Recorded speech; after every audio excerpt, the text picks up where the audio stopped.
Mynder kinumyo banwan buhay Shillong da kabasuk siya Khuborjylla namar kajingdon jong ka Land Transfer Act kumju ka kernet ka bahanriu jong ka riti sensyar jong kari ong umintri ka tanat revenue ba kermen Shilla.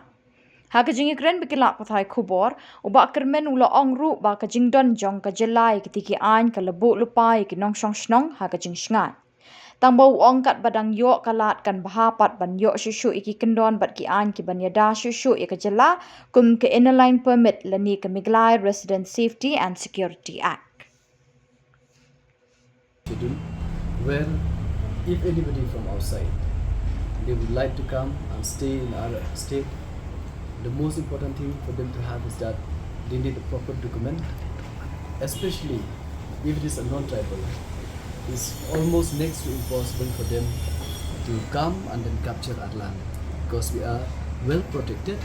No doubt, we still want some more protection when it comes to ILP, RMSSA, or whatever it is protection. We do need it.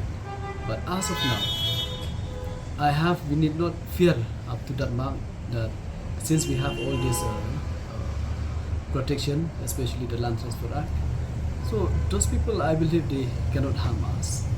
But still we have to be alert because unnecessarily if they enter Meghalaya and then later on we have to chase them, it doesn't look nice. It's better to protect now, but in the end we are still very much protected by our Land Transfer Act. I've mentioned from time to time it's really much needed, but whatever the protection we have, I feel with this the equipment, especially we have the officers in different level, different line department, all this is good enough for us.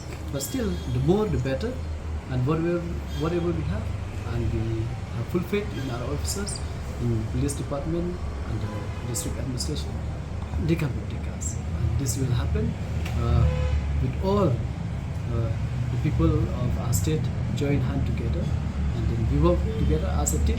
Then nothing can stop us. Nobody can harm us.